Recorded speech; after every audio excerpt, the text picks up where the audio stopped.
and we are recapping the U.S.'s 2-1 loss to Mexico in the Gold Cup Final, and it hurts. The U.S. was up 1-0, and then it was pretty much Mexico the rest of the way, and they found the 2 goals that they needed to win their 10th ever title, or Gold Cup title, I should say.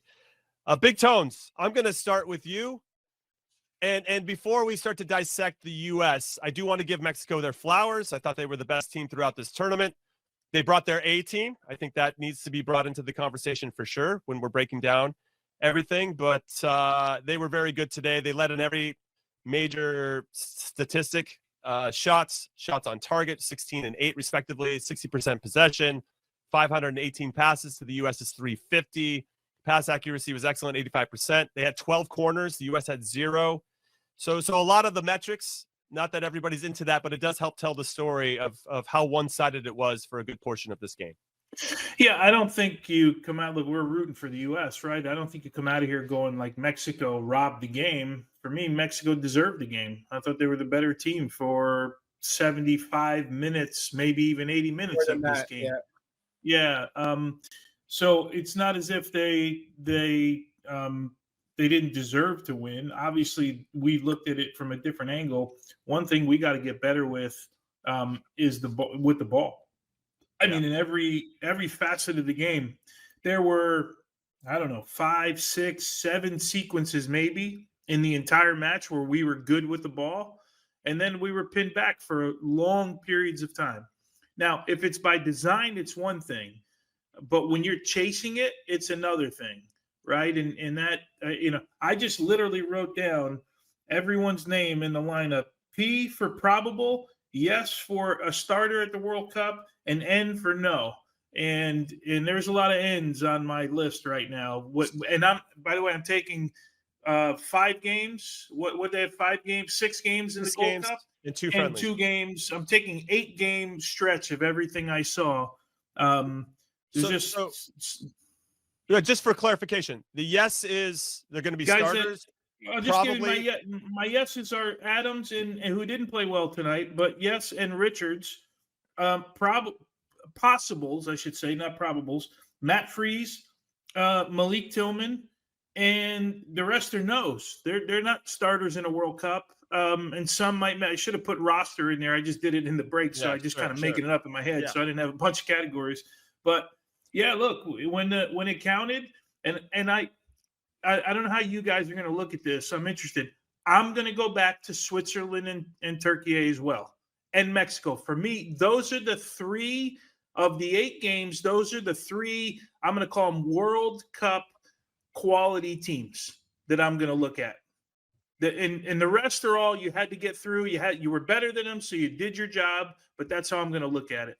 Okay, so Chuck, before you get into the U.S., I want you to answer this question first. Are Mexico the current kings of CONCACAF, having won the Nations League and now winning the Gold Cup? Can we give them that right now? How can you not? Okay, just want to make sure we're on the same page. I mean, we're talking about 2 titles back to back. Aguirre, I give this man so much credit of reestablishing the belief in this team, the fight in this team, and adding quality. I mean, Mora, 16 years old.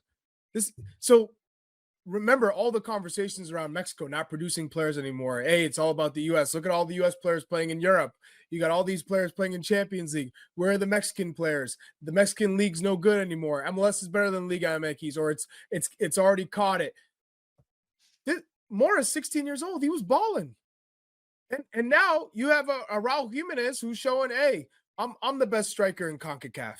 I have the most complete game. I'm ruthless. I know Jonathan Davies is good, but I'm the best striker in CONCACAF. So I think when I look at what Mexico has been able to do is figure out ways to win. The Mexico that you, Tony, and I know are the Mexican teams that would keep possession and make you chase the whole damn game. We were always taught, if you lose the ball, we're running for the next 10 minutes. Yeah. So how important is it to keep possession? In this game was a perfect example. When you do all the hard work to win the ball back and you don't take the necessary steps to make the right next choice, you are punished. And that's what happened. The biggest stat for me, Jimmy, touches in the opposition box. We had 15 in the game. They had 41. 41 to 15. Corners, like you said, 12-0. 12-0 is insane. I don't ever remember seeing that from the US. 12 goals to 0, 12 corners to 0. It's like we're playing Spain. Yeah. You know, and then I look at the passing in the opposition half. 259 to 128. We were not accurate. Our crosses were not there. I look at the lines. We talked about whether it's Ajiman or when it was Ajiman and Downs, the next closest player was down defending in our box. So you are hoping for some miracle to happen, launching a long ball in a 2v2 or a 2v3 situation. And you were hoping that maybe something works out between those two strikers and three Mexican defenders. But overall, this was a terrible performance. Let's be real. This was difficult to watch because they brought the fight. They got the early goal. We're all hyped, but they weren't really connecting passes after that. Then it was Mexico woke up. They started keeping possession. Anytime we did win the ball, we gave it right back. Sloppy passes, miscalculated passes, long balls when they should be short when they should be long. And ultimately, that was not a great game to watch. Yeah, there's a lot to take away from this. One, I do want to reemphasize that Mexico brought everybody, and there's obviously a lot of chatter around us not bringing everybody, and we don't need to get into that side of it, but I do want to make sure that going into this game, Mexico is known for keeping the ball and doing that to us anyway, historically, and that didn't change, right? And now we ran into a team, and so what I was looking at is, okay, we're walking into this knowing that we somehow have to make Mexico suffer. And for me, one of the best ways to do that was to score first. They had not been down yet in this tournament. They had not been down in the Nations League either. So we scored first. I was like, sweet, that's great. What does it look like from there? We almost, sometimes when you score too early, we maybe scored too early. I don't know, maybe not. But no, we had them dazed. We did have so at that point, pressure more, because right now they're feeling the pressure. They're dazed. They're feeling the pressure. They're out of sorts a little bit. But we dropped back. We gave them space. And when we did win the ball, we gave it right back instead of saying, hey, well, that's keep going. Pressure. Raúl Jiménez is not the fastest player. I know. We should have played a higher line. Alvarado, right? Slow. Raúl Jiménez, not that fast. Alexis Vega, also not that fast. So yeah, I know. Why not take those chances when you can go 2v1? Well, that's the thing. You score that. All I said, that you score first, and there's a natural tendency collectively to just, all right, cool. Let's just manage the game from here, and we don't necessarily have to press. We got the goal that we were looking for. We didn't make them suffer, Tones. Right? That next 10 or 15 minutes, it took Mexico a little bit, 10 or 15 minutes after the goal, to kind of start to settle in. But we talked about it during our watch along. That okay, here they come. They connected 10 or 15 passes, and I made a note of it. That not only did they connect 10 or 15 passes, but when that ball got wide after that sequence, they had 4 guys in the box. If we can't play out of that, and in addition to that, our midfield line was now starting to get collapsed onto our defensive line. And it would happen really early. Sometimes you see that later on in the game where guys are tired, but our distances between our midfield line and back line were not good, and that is a red flag. Can I bring something up for both of you? Yes, now Chuck, you got me bring thinking, and it's really irritating. Chuck's thinking, everybody. Hold on to your butts. Chuck is thinking. Hold on. because we've had to say, okay, they're getting the job done. It hasn't been pretty, right? But if they get the job done, everyone has to go, okay, they're winning. But when you don't win and you've been playing not well or not in a positive manner, an expectation that we have of this team and of Mauricio Pochettino, now it goes back to the beginning. The selection. Where are the dribblers? Where are the wingers? Where are the guys with pace? Because when we talk about depth and changing the game, go back to John Tolkien coming in as a replacement for Tyler Adams in the Guatemala game, which nearly cost us that match, nearly brought us to PKs, right? Now I go to this game. okay, you're up 1-0, you got the early goal. The game has run away from us. We're lucky. We're just holding on, defending. Hey, 1-1 at half. 1-1 at half. Yeah. You need to make changes. But we've not played with two strikers, right? This is a team that has not played with two strikers, although they'll just throw in Damian Downs. When typically anywhere else around the world, you're seeing Ajimon come off, Downs go on, and then you're going, okay, De La Torre off, and I'm putting on a creative midfielder, or I'm taking off a Berhalter, and I'm putting on an attacking winger, because Berhalter, we all know, is an 8. He's a central midfielder. He's not a winger. We didn't have, you look at the bench, there was no options. How the hell do you pick a team, build a team with no options on the wing? Zero. Can you help me understand that? You want us to make it make sense for you, Chuck? Yes, please. The only Go guy ahead, that Tom. would Go have ahead. helped, the only guy that would have helped that a little bit with the guys that were called was Haji Wright, but obviously he got hurt, and I still think he's more of a point guy. We would have seen a little bit more of him, but you're right. But you said this the day the roster came out. You're not saying this the night of the final. I said this from the first damn day that roster came out. Yeah, I'm not playing. One of the first things you said, actually.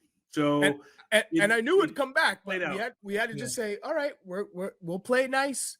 They're winning. We're not going to bring it up again, but I'm gonna bring it up again. So where do you see? Because it's almost like the expectation before the tournament get to a final. I don't think any of us thought they'd win, and I don't think any of us thought they'd get by Canada in the semifinal. Canada is actually the team that probably underperformed the most, of course, no, without a doubt. So when looking at this, are you satisfied, or it's the way that they played that really throws a wrench in this? Yeah, I think it's more that, because as you recall, right, I said the minute they run up against Canada or Mexico, that would be sort of the end for them. And Mexico was a better team tonight. They didn't get the chance at Canada. Expectation, yeah, we always expect to get the final, but no, I'm not. The performance doesn't thrill me. The fact that we couldn't hold the ball doesn't thrill me. The fact that we didn't really, we punched them early. What was that, 4th minute? Yeah. And then we really didn't lay a hand on them. We battled. The effort was incredible by the guys. Yeah, but we're talking about quality. We are talking about quality. Mexico's not going into the dressing room after this one and going, man, that was so freaking hard, that game. Like that's not what they're thinking right now. And that's probably the part that gets me. But now, because I didn't agree with Pochettino when he said today, I agree that it's the last competitive game. And I'm going to say that in air quotes. I don't think that's the last good game that they're going to play. Right. We got some rumors of some games coming up and all of that stuff. I think there'll be better games than this Mexico game in the lead up to the World Cup. Then I'm thinking like, okay, if it gets any better. And again, I'm going to tell you, I have Switzerland, Turkey, and Mexico in my head. Right. That's what I care about right now. I don't see a lot of these guys playing at that level. I just don't. Yeah. And I think tonight demonstrated that we have some work to do. You can phrase it however you want, but one of the things that I look at is problem solving. So when the lines are collapsing on top of each other, how are we solving that? Because that's not going to just go away because we want it to go away. We have to actively do something about it. And I guess what disappoints me, and this includes everybody that's involved with the team, the coaching staff and the players, is that we started the second half and it was more of the same. I was like, how did we not address the fact that our lines are collapsing on top of each other? We're having trouble holding on the ball. Tactical changes. No tactical changes. It didn't seem like it. There was a tactical change. We went to 2 strikers. Well, but I'm saying at halftime. But halftime, like we fell back into the same. Our collective team shape fell back into the same kind of 2 lines, really right on top of each other, and maybe we're a little bit higher, but not much. Not that it made that much of a difference. So I look at that. And then I look at little things. So you have 2 very young, inexperienced outside backs for us, right? You have Alex Freeman on one side and Max Arfson. both bright spots in different ways. Lots of work to do, little raw in their decision making, a little immature, still need to evolve. Listen, they're young, they got a lot to do, and we can make a strong argument for their futures. But for this particular moment, and maybe even the next year, I don't know where they are in your list, Tones. When I saw that they had Berhalter tracking in behind Freeman for defensive purposes, and DeLuna was tracking in behind Arfston, listen, your team shape is off. That should never. Okay, in a last ditch situation where the house is on fire, then sure, you can have guys kind of go all over the place. But when you're kind of set in your block and you have other guys tracking into where your area of the field is with no communication, you just kind of get into 1v1. Listen, something's off. And that's where I think that inexperience of our younger players shows. And then all of a sudden, when we win the ball, we don't have guys in the spots that they should be because Luna and Berhalter are now back in behind the back line. These are little moments. These are little moments. We talked about it before in the watch along. These little details make a big difference, especially when you draw them out over a 90-minute game.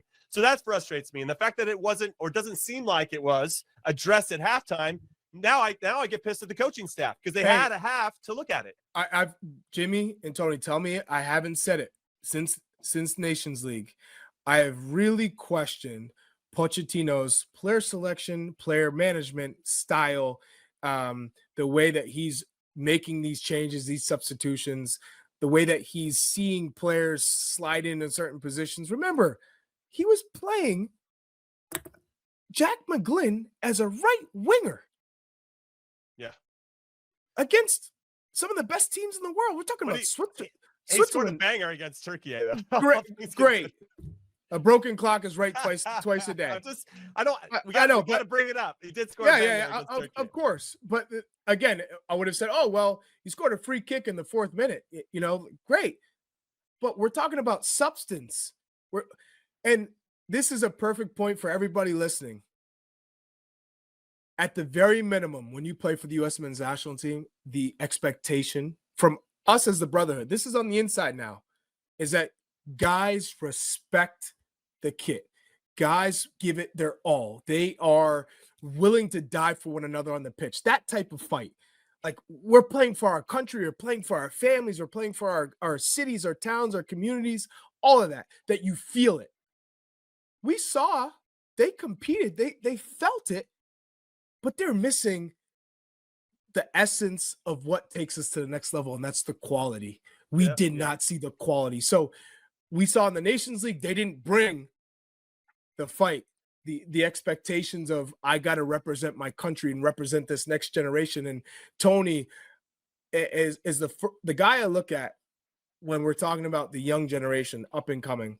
And when you're in this brotherhood, for everybody listening, you make the U.S. men's national team. It's a lifelong goal to represent your country and to get on the pitch and play. But whether you are playing now, whether you are retired and you're getting into coaching or you're getting into media, that brotherhood will always remain. You've done something that very few have done, represent your country at the international level. And you think about, how do I help the next guy behind me? And Tony, I always look at you because I'm coming into media and you're like, hey, brother, come on in. Let me help you with SiriusXM and giving you a voice and helping you understand how to deliver your thoughts and under a time crunch. So it's a little thing like that goes such a long way, and something I'll always value and respect. And then coming into the national team, I looked at Aguchi, Tim Howard, Landon Donovan, Clint Dempsey, and DeMarcus Beasley, Carlos Bocanegra. These were my heroes. I'm on the pitch with them. They helped me up. They pulled me into the team. They got me up to speed. We're watching these guys, and I'm saying, bro, give me something. You guys have all the talent. You're playing in Europe, but when you're playing for this, we're not seeing the heart at the last Nations League. We didn't see that. Forget the quality. You got to give me this first. This group gave us this. I will not sit here and say from the friendlies to now, they didn't give us this. They just didn't have the quality to go along with this. And if we want to make a run in the World Cup and we want to be the footballing nation, the soccer nation we all want it to be, you got to give us this, of course, like every other top nation. But then the quality has to come alongside it. And tonight was a clear indication of how far that quality is from a team like Mexico who's well coached in their A group, right? Right. Well said, Chuck. And speaking of quality, let's bring on Paul Tenorio from The Athletic, who is in Houston. Paul, what's up? What do you got for us? Man, I don't know if I can live up to the quality that Charlie was just talking about. No, I mean, I think honestly, like, this is spot on, and it puts so much importance on September and October and November. How Mauricio Pochettino starts to reintegrate the players who weren't here into this group, right? He talked a lot yesterday in the pregame press conference about the way that this group has become a family, the 40 days they've spent together, how they believe in each other, how they believe in what they've been able to accomplish here. That's all wonderful, and it's important. And I think it was a big part of the equation of what this tournament meant once we knew that players weren't going to be there because of Club World Cup and injury, and then, of course, with Christian deciding he needed a rest. That's fine. You look at the quality tonight against a good Mexico team, and I agree with what Tony said. I look at Switzerland, Turkey, and Mexico as really the best example of what you're going to get, what you want to get out of guys at the World Cup. You know, we have to judge the quality of this group too.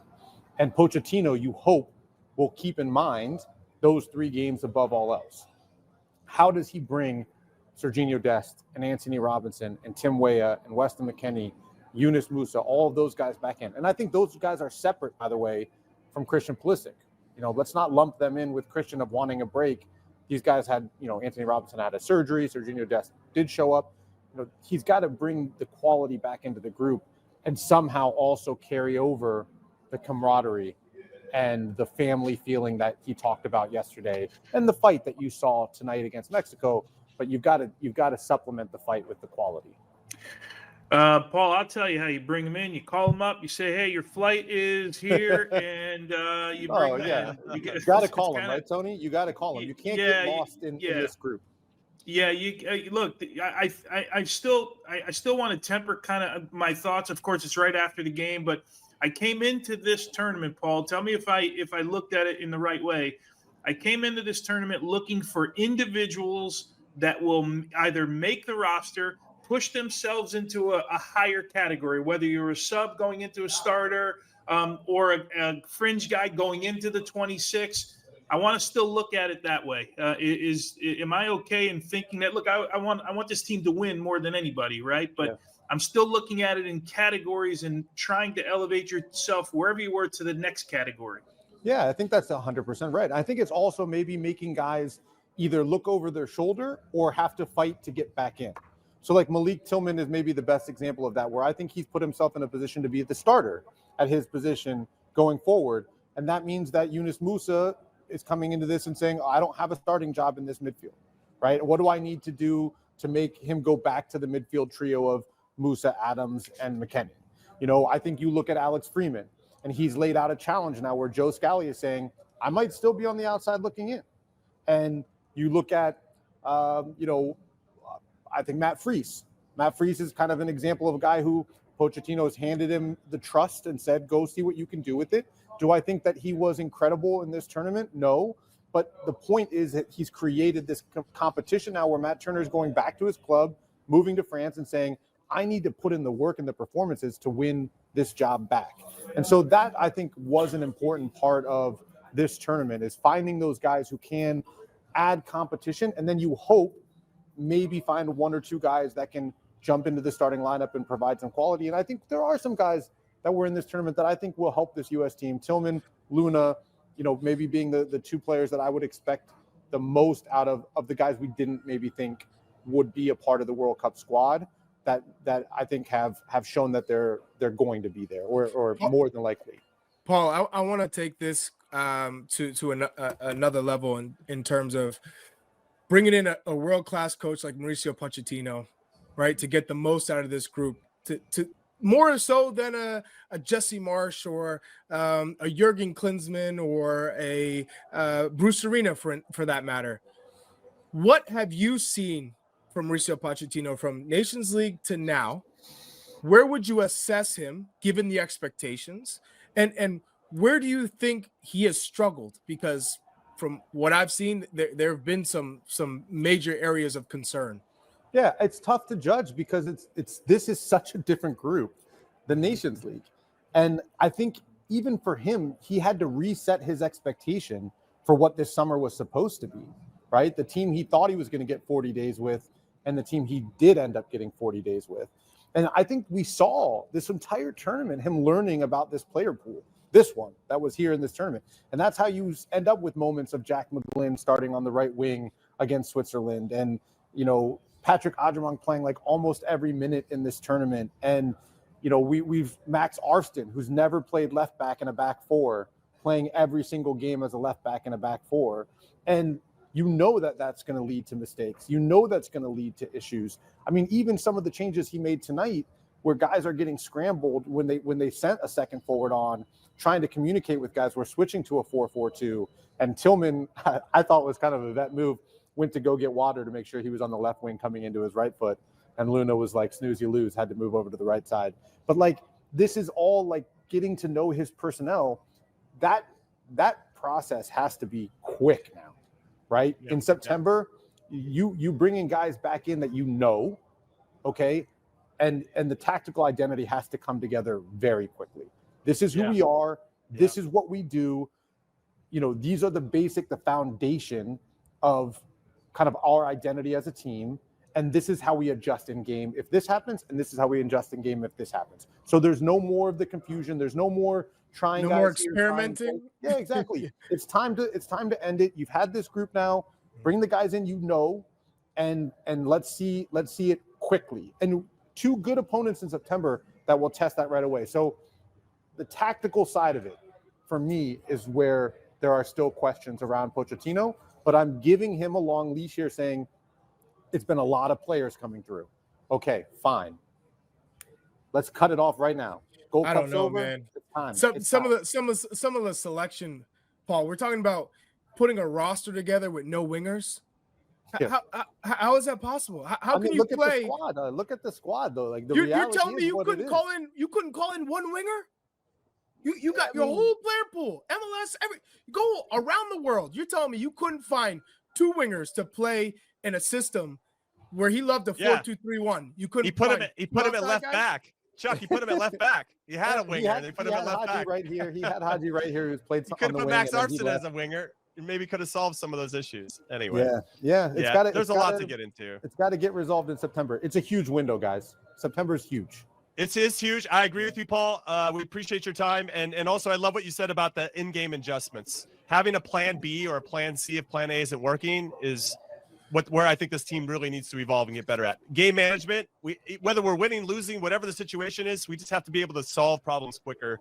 And I'm hopeful we can get that sorted out sooner rather than later. Paul Tenorio, everybody from The Athletic, thank you so much for your time. Thanks, joining us live Thanks, from Houston from the Gold Cup Final. Absolute beast. Check him out again on The Athletic. And I think the place to start here for this particular segment is where we should net out on this team and this performance. Prior to the tournament, would we have taken a run to the final to play against Mexico and only lose 2-1? Probably.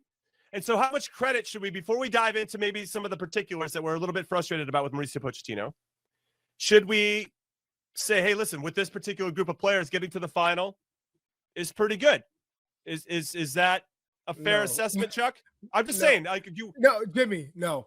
I just want to give some emotional balance to this. I want to give some balance to this. That's all. We that's what we've done the whole time. But let's be real. I get that. We played Trinidad. We played Trinidad. We played Saudi Arabia. We played Haiti. I get it.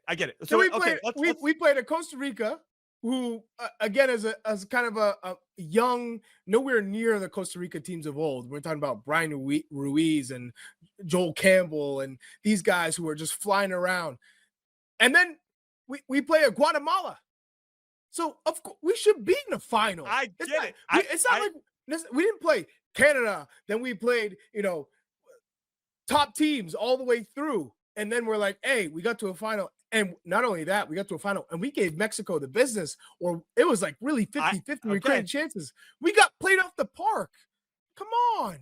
I get it. I'm just trying to say, listen, I agree with you. Trinidad was terrible. Saudi Arabia missing 8 of their normal starters due to the FIFA All they Club did World was Cup. defend. They just sat in a yeah. box. And said, they "Let's still park two buses." almost scored on us. Chris Richards had to make Yeah. a really game-saving, and he scored we had to beat him on a set piece only. We Mhm. played Haiti. That was closer than it should have been, right? And they're always a tough game. We know that. Yeah, but Shout out to the Haitians. And then Costa Rica. We're up 2-1. We should have closed that game. Should have been done. We couldn't manage that. And then we barely survived Guatemala, and then we got outplayed by Mexico in the final. But so how much credit, or if any? I mean, because we kind of had a nice, relatively, I don't say easy, because there's no games that are easy, but an easier run than it could have been. I guess that's maybe a better way to phrase it.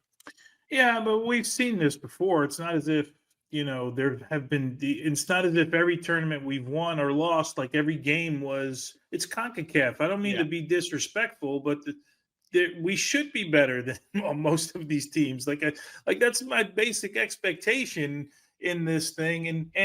But what we can't do is say, oh, this group was terrible, but they got to a final. Like there's got to be a little bit of balance. I didn't think I'm the first one to say I didn't think this team would get to a final. I told you right from the start. If they ran into Canada, if they ran into Mexico, that would be the end for them. Okay, Canada didn't get there, so I feel like a broken record in that regard. I don't like the way we played. I mean, that's not. I'm rooting for them. I want them always to win. I'm their biggest fan. But if you're asking me, like, was that pleasurable to watch? Like, did the eye test? Like, for me personally, no. That might be beautiful to somebody where you defend and you're fighting and all that stuff. Like, I'm with you, Charlie. I should have started by saying the effort was unbelievable by every guy, every single game. Sorry, the effort was incredible by every guy. There's no questions in my mind that every single player gave 110% in each game battled. I don't like the fact that I feel like Costa Rica, we started to run out of gas. We couldn't hold on to the ball. Guatemala, we ran out of gas. We couldn't hold on to the ball. And it started to happen earlier. This game again, 30 minutes in, we ran out of gas. We couldn't hold on to the ball. Like it just got, maybe I'm being kind there, but but it was like longer periods every game that we couldn't hold on to the ball. That part I don't like at all, because quite honestly, all this BS about, in the past, we used to be fighters and blah, blah, blah. We say that as if that takes away from how good those guys were on the ball. We had teams. I mean, you talk about, we can go back and look. I'm not trying to compare teams, but this was a poor performance. It's a poor U.S. performance from a ball playing standpoint. It just was not up to stuff. From quality on the ball, making decisions, and the lack of players who are willing to run at guys 1v1 and beat their opponent. We did not have that. It was always, I got the ball in that 1v1 situation and I get it off my foot. I got to play either backwards or sideways and play the safe pass. I don't know if it's because they didn't have a lack of pace, or they didn't trust their speed, or they don't, feel comfortable in those 1v1 situations. Again, the roster didn't help any of the wide players in the attacking positions, because everyone was essentially a central midfielder, outside of Quinn Sullivan, who usually plays in that wide areas. But, I think this level is a big jump for him. He went from, U20, U23 in the mix, playing with the Philadelphia Union, to all of a sudden you got to play at the U.S. men's national team and you're playing against Turkey and Switzerland. It's a big jump, and too big of a jump. I think it came too soon. So that's the case for a lot of these players, is maybe the opportunity came a little bit too soon. Like Tony said, I'm proud when I watch them in terms of the heart. They all played with heart. But when we're talking about quality, it came in spurts. We look at the Guatemala game, the first 25 minutes on fire. And then it said, we're up 2-0. Let's pump the brakes. Let's kill the game. And in essence, allowed Guatemala to build confidence and say, hey, we can play with these guys. Look, they're dropping off. And then we make a one or two wrong substitutions. And that was also part of this process, is watching Mauricio Pochettino wait too long. Well, so let's evaluate him. So we're already frustrated about his roster build, right? That he didn't balance his team well enough, that we didn't have answers all of a sudden we're down in a game and we need to bring players on, and we don't know who to bring on that can really answer the call. We don't have wingers, right? And so that we're not satisfied with that. Then the substitution patterns. We could even go rotations. He had a chance in the Haiti game. He made 4 changes. He brought on who he had? Quinn Sullivan, Brendan Aronson started, and John Tolkien started, and De La Torre partnered with. He took out Berhalter and put in De La Torre, and Luna was out. So you had some changes there, but maybe not a lot. And then he stuck with the same team the rest of the way. It makes you wonder how much he trusts really the full group. That has to be brought into the conversation if you don't make any changes, or maybe that's just his style. So I don't want to make it maybe necessarily about trust. So substitutions, rotations, which could kind of fall into the same category, and then roster build. And then I know, Chuck, you get triggered when he gets post-game press conferences when he should be talking about the game. He's talking about don't tell me about the fans. Don't tell me about building culture, and don't tell me about fans. The culture was built. Remember, we had the whole conversation in 2022 with Greg, rebuilding the culture, yada yada. Okay, culture. All these guys have played in the World Cup now for the most part. Don't give me culture. You're not here for that. No, you're not here for that. You were here for one year. There's no culture building in 1 year. You're here to get us the furthest possible in a home World Cup. Give us the best players. Okay, and coach them tactically and make the right substitutions and play. And coach, and to your point, coach them up, right? So where I get frustrated is the management of the game. It's on the players, of course, but it's also the information they're getting. What do you mean, Jimmy? Explain to me. Sorry, I didn't mean to cut you off. Explain to me, coach them up. What does that mean? Coach them up is you get to maximize the potential of this particular group. Okay, you identify that you didn't have wingers. How are we going to now play in a way that's going to maximize? What do you mean identify they didn't have winger? You had the opportunity. Yeah, he could have brought on. No one said this is all you can pick from. Go. Okay, but now that's the choice he made. That's a choice, right? He made choices. Zendejas would have been a winger that was in good form. He elected to leave him off. However you feel about Zendejas, at least he's a winger, and he could have potentially played that position. But once you make that choice, then you have to put us in a system, Tones, that's going to maximize the ability of the players that you do have available. And he tried, right? You had Tillman and Luna. You're trying to create numerical advantages in the center of the park. And then you're allowing Arfson to go a little bit more forward. And it felt like Freeman was maybe handcuffed to stay at home a little bit. In the Guatemala game, he got forward a little bit, and we were all happy that he did. And he got a little bit forward in the first half against Mexico too. And we're like, sweet. He's getting himself a little bit more into the attack, and that balances out our team, gives us more width when that happens. So when you're saying coaching up, do we have a clear identity on both sides of the ball? Can we problem solve? And okay, that's why I go back to the first half. First half against Mexico, they were all over us. Can we make some adjustments tactically that's going to not allow Mexico to do whatever they want? And I didn't see that, and that frustrates me because I feel like that's where the coaches have some impact is at halftime. They can. Hey, this is what we need to do. We got to get our line a little bit higher. We got to get our midfield off of our top of our laps, and that way our spacing is going to be good when we transition. And that didn't seem to happen, so that's frustrating for me. And so that element of coaching the team up, I think, is important. Making subs, that's going to elevate the team, right? This is something we're frustrated too. We go to 2 strikers. Hey, I want to see 2 strikers, but have we talked about it as a group? I hope so. I'm pretty sure that we have, but it didn't look like it. Right. So that's where I get a little bit frustrated. So can you coach up the team? We see other teams that you can tell that the input that they're getting from the particular coaching staff, all of a sudden everything feels elevated, right? All of a sudden you're getting the best out of everybody.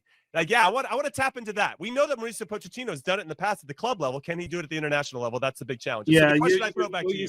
You said coach up these players. Then in the end, you said coach up the team. Because I think a national team, and I know it's a bigger discussion. No. I love that. That's a good insight. Keep going. It's just not his job to make. He doesn't have enough time to make players better like you want over a period of time. He has a chance just to find who the best players are and bring in, make the team better. So you cleared it up by saying the team, and that's where I was going with the question. Yeah. No, that's fair, and I appreciate that ad. That definitely is an important layer to bring into the conversation. Shout out to Mexico. They won their 10th ever Gold Cup title.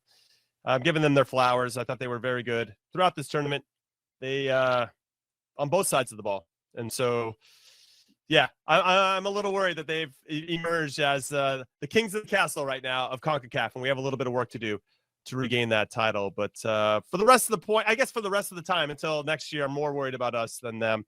I think they've done a really nice job, or Javier Aguirre's done a nice job since retaking the team for the third time. Anyway, I know I said we're going to talk about Pochettino a little bit. We're going to save that for Tuesday, so we have a little bit more to dive into on that show. So come back and join us. We'll be live at 10 a.m. Eastern on the Glosso America YouTube channel. But let's talk about your list, Big Tones. Players, possibly can make it. Like, where are we on this? Me and Chuck want to chime in on, and so does everybody else. Well, here I wrote. Right now. How about this list? None of these guys got displaced for me. Pulisic, Anthony Robinson, Weston, Scally, Balogun, Weah, Dest, Pepe, Musa. They still Testament and Busio didn't get displaced either in this tournament, right? And you're gonna how about Turner? Turner's a wait and see right now, Okay. but no, he's going to make the roster. He's going to go and play. He's going to be on the team, and it's going to be between him and Matt Freese that are going to play in the World Cup. I still think Turner has a say in the World Cup and who plays in goal. Like he's going to be in the conversation. But so Matt Freese is a probable for the roster. Tim Ream is still a probable for the roster. Richards a yes. Alex Freeman at the moment, no, because you got Scally and Dest there. You're not going to take three backs. Arston, no. Tyler Adams, yes. Luca Del Torre, no. Sebastian Berhalter is a wait and see. There's 26. Malik Tillman is a probable. Diego Luna, we'll see what happens because I'm looking at 3 games, and I told you the 3. And Patrick Agyemang for me is a no. I can't. For me personally, I like Agyemang. I think he's a different dimension. I also think, well, if Pepe's fit, we think he's the guy, or Balogun, right? That's right. One of those 2 guys. I don't think he's done better than Josh Sargent, even though Josh Sargent hasn't scored a goal since 2019. But you're telling me that Patrick Agyemang is a better soccer player right now than Josh Sargent is? I don't know. I watch Brandon Vasquez every week. I think Brandon Vasquez is a different dimension than some of these players too, and I think will be part of the conversation at some point. So what about Cardoso? Where does Cardoso fall in for you? Yeah, I don't know. Was he hurt? He's a wait and see. No, well, he had a bit of an ankle injury, but I'm sure he's probably sweating out his transfer to Atletico Madrid as well. So yeah, I don't know if you agree with any of that or disagree with any of it, but the forward position, I think I'm most scared of if Pepe doesn't get back and if Balogun doesn't find some form, then I'm worried, Chuck, a little bit about that position. Yeah, I'm with you. Pepe and Balogun are right there. And I still think we're a one-striker nation at this point. I don't see a partnership between those two developing out of nothing, out of thin air within one camp. So it's going to be Balogun or Pepe. It's not going to be Balogun and Pepe. So you got your 1A and your 1B, and those are your 2 guys you're riding and dying with throughout the whole tournament. 1 starter, 1 substitute, and maybe 1 changes as we see. You could have Haji, right? Could be a tweener. You know what I mean? Yeah, but both. No, I'm just throwing that out there. Not with how Pochettino is already showing us how he plays. He sticks with one lineup and he rolls, and he's got his 3 subs and he goes with those guys. There's no changing depending on the situation. And I know there was lack of depth. I mean, 0 depth in this team. So you kind of are forced to play your guys. But ultimately, you're expecting the McKinneys of the world, the Pulisics of the world, the Weahs of the world to play 90. And now you see why Timothy Weah has to play in the wing. Because if you don't have him, there's no 1v1, there's no dynamism. You need a dynamic player. So now you have Christian Pulisic and Weah. Then you throw in Anthony Robinson and Dest, and all of a sudden the team looks completely different because you have guys who will run at you 1v1. And you need players to have confidence to create space for others. If you don't, it makes the game so easy and predictable. And by the way, given that this team lacked a lot of quality, they still pushed Mexico. So for me, when we do have all our guys and eventually when Pochettino gets a real hold and make sure that he gets the most out of every player in each position, Mexico shouldn't be a problem for us. They shouldn't, given our team speed and quality. But man, this is going to be a big year for some of these guys. Huge. This upcoming season. for the European calendar. So I'm really curious to see how it goes down, because I see one comment from Allison Bailey. She said, "I always say ready at this level in quotation marks. Not many of these guys played strong in quotes at this level. Luna was ineffective. Even Tillman was meh. Berhalter not good, etc." Well, I would disagree with you in the fact that we saw moments of real quality. Now, given Luna absolutely balled against the Guatemala side, he still showed what he's good at. I think Berhalter was really strong throughout the whole tournament, and he made some poor mistakes. You know, when you're chasing the game, you're trying to figure out, that's also not his game, trying to make the game. He's not a creative playmaker. He's a tough box to box. He's a tough tackler, get it off his foot and play it. Great at set pieces. We've seen that. So he has shown some strong qualities at this level. Again, he's just dipping his toe in the water. He was thrust into the U.S. men's national team given his performances with Vancouver, but this is his first foray. This isn't someone who's been a seasoned vet at the international level. So I like what I saw from him, and he's got potential, a big year ahead of him. And Malik Tillman, I think we all can say he finally showed some promise. He showed quality. He showed something he hadn't before. He was the Cardoso of before, where you play in Europe, you play really well, and you give nothing at the U.S. men's national team level. It looks almost a step off. Like you can't hang, and you got to speed up, you got to adapt, you got to change, you got to get confidence from the coach, all the above. Tillman, it finally worked and clicked. We still would have liked to see more tonight, of course. The quality wasn't there when we needed him to be creative and be a game changer. I think if you add in the 2 friendlies as well, you have 8 games, so 40 days, as we've mentioned. You had some questions of this group, the player pool in general, and some positions that you wanted to get some challenges. And now I think you got some answers. You got Matt Freese, right? That's going to give a challenge for goalkeeper. Is it set who's the number 1 is? No, but at least it's up and it's a healthy competition. Jedi for sure going to be on the left back. Center backs, Ream and Richards were the guys throughout this tournament. Is that who we want moving forward? I think that's a wait and see. I think Richards is in for sure. I think Ream is the question mark. Richards is a lock. Richards was very good tonight. Phenomenal. And then Serginho Dest has got to get healthy and sharp as soon as possible. And then you have Adams, and I still think it's still up for grabs who that spot's going to be next to him. Okay, so that's still up for grabs, and I think that is a question that needs to be answered, and we're going to find that out over time. So this next window, I agree with Paul Tenorio from earlier. This next window is going to be really important as we try to blend in these 2 groups of players. I think Tillman and Luna did enough to be part of the conversation. We need some wingers, so Pulisic and Way are going to be set. And then I think it's clear that either Pepe or Balogun need to start, and then Ajiman or whoever else can be that next player profile that maybe is a little bit different from them. So, yeah, we can get into this more in depth, obviously, over the next year, but obviously in the upcoming week as we kind of do a recap of how we're feeling. But I did want to speak about it overall. All right, who is your man of the match for this game? I think Richards. the easy one. Not even close for me. And he's player of the tournament. He's player of the tournament. I was going to say that too. That was going to be my next one, into the player of the tournament, and what everybody else is thinking in the chat overall. But we got to a final. Obviously, didn't have the performance that we were hoping for. Got off to a great start. Made Mexico suffer for about 10 or 15 minutes, and then didn't make Mexico suffer the rest of the game. Disappointing loss, I'd say, for the U.S. A lot of high hopes going into this one.